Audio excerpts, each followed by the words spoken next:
En el carro conversamos mucho y mencionaste algo que llamaste el acoso ecológico Ujú. a la población. ¿Cómo explica un poco más Sí, cómo ves la conservación? sí, muchas gracias. De verdad que ese es un tema que nos preocupa y nos ocupa, porque después de pues, más de medio siglo de conservación en nuestro país, sin duda hemos tomado una decisión muy visionaria como Estado y como nación, y hemos hecho de manera muy bien intencionada un tema de educación para toda nuestra sociedad, pero que de alguna forma también se nos ha extremado en algún resultado. Y eso nos ha provocado, pues sí, de manera muy conveniente, una sensibilización importante para el tema del cuidado de la vida silvestre, los recursos naturales y esa nueva comprensión de los retos que tenemos como humanidad.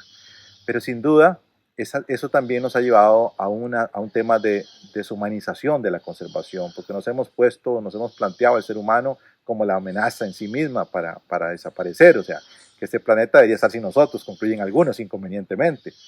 Y mira, de verdad que sin duda nosotros somos parte de este gran ecosistema, y somos sin duda alguna de los mayores responsables, o la especie más responsable. Ese tema de la conservación, una vez que nos hemos dado cuenta, es un tema que le hemos creado a los seres humanos y le hemos creado para nosotros en virtud de tener un futuro, y un futuro promisorio para todos. En la medida en que nos vaya bien a los seres humanos, le va a ir bien a las otras especies, porque nosotros estamos tratando de asegurar nuestro futuro. Dios quiera que tengamos la oportunidad de que en el proceso de conservación y manejo tengamos esa gran oportunidad para que junto con otras especies trascendemos en este planeta por muchísimos años más.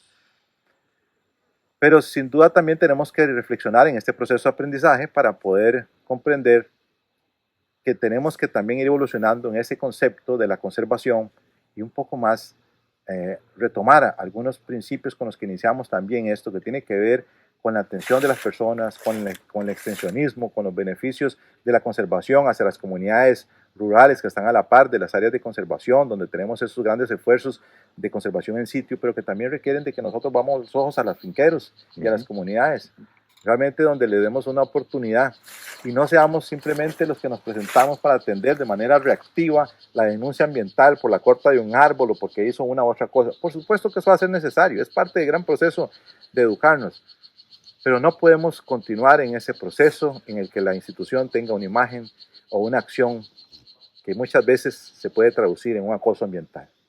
Tiene que ser, por lo contrario, un proceso de acompañamiento permanente, de una manera solidaria, en que los técnicos, el conocimiento, la ciencia y la técnica ayuden realmente a las personas a hacer mejor las cosas y a tener mayores beneficios. Y entonces eso tiene que ver con el desarrollo económico también de la zona alrededor de las áreas protegidas. Sin duda, Mijael, Ajá. porque aquí lo que tenemos, a ver, y gracias por mencionarlo de esa manera, sin duda el desarrollo sostenible implica límites, límites que tienen que estar comprendidos dentro de ese proceso de educación, de formación y por supuesto de sensibilización de todos los seres humanos. Esos límites tienen que generarnos también esa oportunidad de tener no solamente riqueza económica, ese desarrollo, sino ese bienestar en el tiempo. Uh-huh. Y traducir entonces esa relación que tenemos con las áreas de conservación en un bienestar permanente. Uh-huh. Por supuesto que tiene que ver desde el punto de vista más pragmático y que yo tenga mi techo, que tenga mi abrigo, mi comida y que tenga condiciones, por supuesto, buenas. Si tengo un ecosistema, vivo a la par de un ecosistema prístino, de una manera preciosa, por supuesto que yo, como el inmediato vecino, también debo tener esas condiciones. Tal vez en las condiciones de mi especie, como corresponde. Tal vez ya no como el de la vida silvestre, pero en las condiciones que ocupo como sociedad. Y ahí yo creo que tenemos un gran desafío, Uh-huh. sin duda alguna.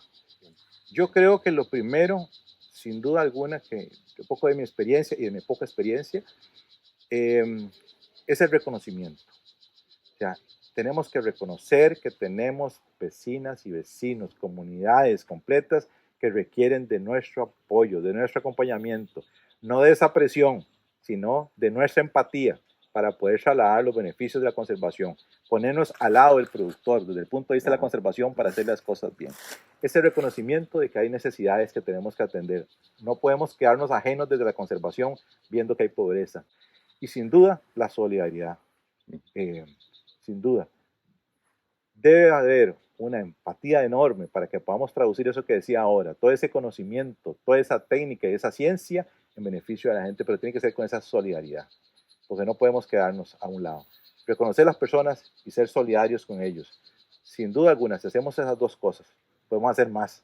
Y yo podría enumerar más cosas, Mijael, pero en la base lo que necesitamos es tener esa posibilidad de fortalecer la relación, de reconstruir ese vínculo entre las comunidades y las instituciones para que realmente podamos generar para las comunidades y para los procesos de conservación una oportunidad en el tiempo.